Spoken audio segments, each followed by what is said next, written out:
ওমর ফারুক রাদিয়াল্লাহু তাআলা আনহু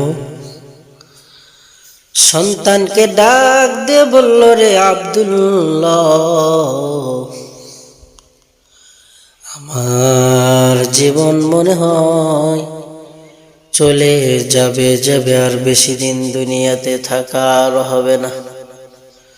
এ ওমর, ও আব্দুল্লাহ, তাড়াতাড়ি আম্মা জান আয়েশার নিকটে চলে যাও, গিয়ে বলবা আমার বাবা ওমরের অন্তরের মধ্যে বড় আশা। ও আম্মা জান, আল্লাহর রসুলের ডান পার্শ্বে সবচাইতে আল্লাহর রসুলের কাছের মানুষ আবু বকরের দাফন হয়েছে, বাম পার্শ্বে আমি ওমরের যেন দাফন হয়, এটা আমার অন্তরের বড় একটা আশা। ও আব্দুল্লাহ, যদি আম্মা জান ইজাজত দেয় তাহলে ইজাজত নিয়ে আসবে, আর যদি ইজাজত না দেয় রে, আম্মা জানের কাছ থেকে ফিরে আসবে, ভিন্ন কোনো কথা আর বলবে না। এবার খলিফাতুল মুসলিমিন ওমরের নির্দেশ পেয়ে ওমরের ছেলে আব্দুল্লাহ দিয়েছে একটা দৌড়, এক দৌড়ে আম্মা জান আয়েশার কামরার দরজার কিনারায় দাঁড়িয়ে বলে, আম্মা জান, আমি ওমরের ছেলে আব্দুল্লাহ, আপনার সঙ্গে কিছু কথা ছিল। ডাক দে বলল, ওমরের ছেলে আব্দুল্লাহ, কি বলবা বলো।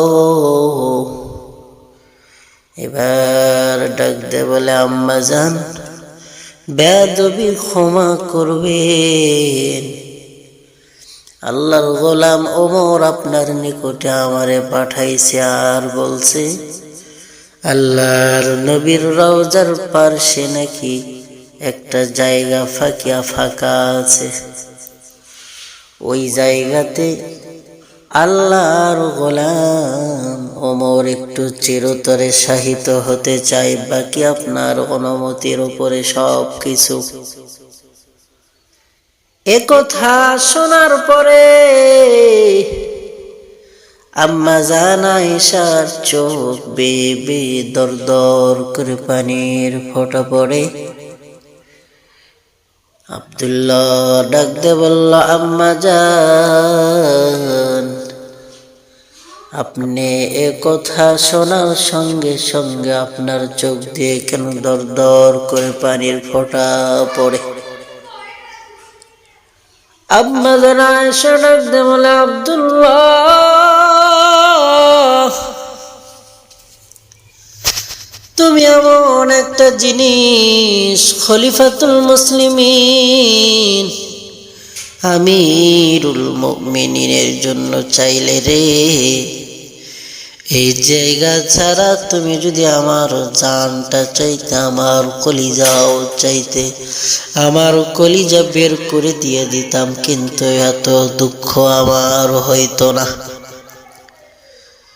ও আব্দুল্লাহ, আমার মনের ভেতরে তো একটা আশা ছিল রে, আমার বাবা আবু বকর নবীজির ডান পার্শ্বে ঘুমিয়ে গিয়েছেন চিরতরে, আমি আয়েশারও মনের মধ্যে একটা আশা, আমি চিরতরে আমার নবী, আমার স্বামী, আমার সবচাইতে কাছের মানুষ, আমার দয়ার নবী আল্লাহর খলিলের বাম পার্শ্বে ঘুমানোর, কিন্তু না, খলিফাতুল মুসলিমিন ওমর যেহেতু পাঠাইছে, ওমরের সঙ্গে বেয়াদবি আমি করতে চাই না।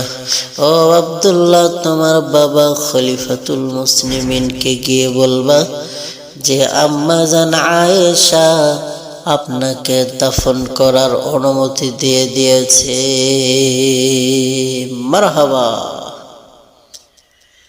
এ যুবক ভাই, ও বৃদ্ধ বাবাজিরা, কলিজার টুকরো ভাই, দিলের কান লাগায় শ্রবণ করো। আল্লাহর হাবিবের পার্শ্বে ঘুমানোর আশা আকাঙ্ক্ষা কার না আছে? এবার খুশির সংবাদটা শুনে আব্দুল্লাহ দিছে একটা দৌড়,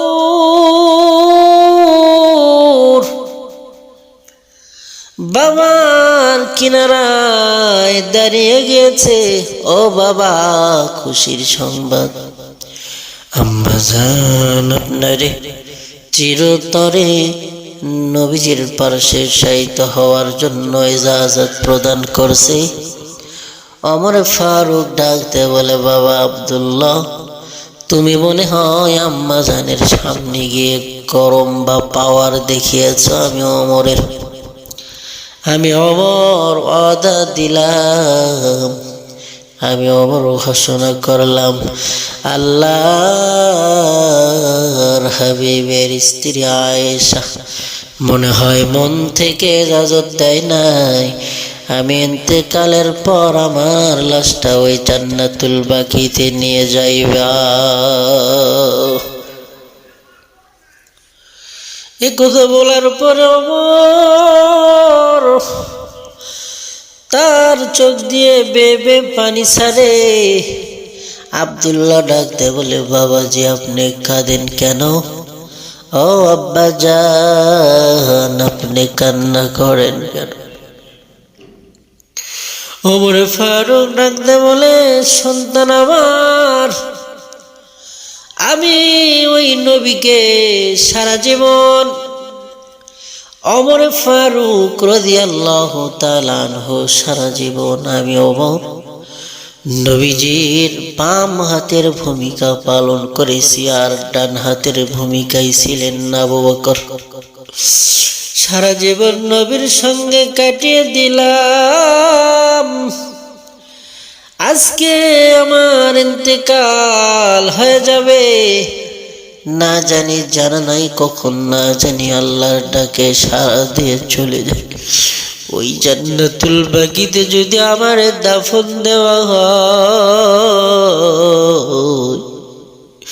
আমি ওই নবীজিকে সারা জান্নাতুল বাকিতে একা একা কেমনে থাকবো, এই চিন্তায় আমি কান্না করি।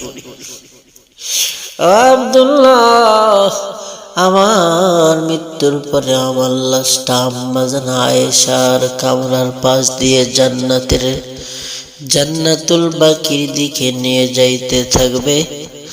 যদি আম্মা জান বলে যে জান্নাতুল বাকিতে ওমরের লাশ আমি দাফন দিতে দিব না, আমার নবীজির পার্শ্বে ওমরকে দাফন করো, তাহলে আমি ওমর বুঝবো যে আম্মা জান মন থেকে ইজাজত দিয়েছে।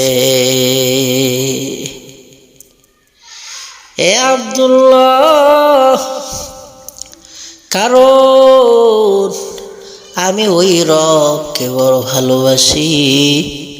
আল্লাহ তাআলা যদি কিয়ামতে আমারে জিজ্ঞাসা করে, রে ওমর, ক্ষমতার গরম দেখাইয়া একজন অসহায় নারীর থেকে তার জায়গাটাকে তুমি ছিনিয়ে নিয়েছ, আমি ওমর আল্লাহর আদালতে কি জবাব দিব? অতএব আমি নবীজির কিনারায় ঘুমানোর চাইতে জান্নাতুল বাকির দিকে আমাকে মৃত্যুর পর নিয়ে যাবে।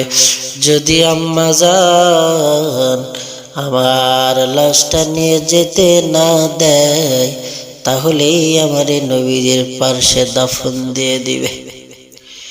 এবার আমার ভাইয়েরা লক্ষ্য করেন, ও যুবক ভাই, পর্দার আড়ালের মা, ও বৃদ্ধ বাবাজি,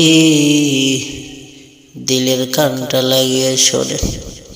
ওমর ফারুক রাদিয়াল্লাহু তাআলা আনহুর ইন্তেকাল আল্লাহর হাবিবের রওজার কিনারা দিয়ে জান্নাতুল বাকির দিকে যায়। পিছন দিক থেকে আয়েশা ডাক দিয়ে বলে, কই যাও? ওমরের লাশ ওই জান্নাতুল বাকিতে আমি নিয়ে যেতে দিব না, কারণ ওমরের কাছের মানুষ, আল্লাহর নবীর কাছের মানুষ হইল ওমর। ওমরকে আল্লাহর নবীর বাম পার্শ্বে দাফন দিয়ে দাও।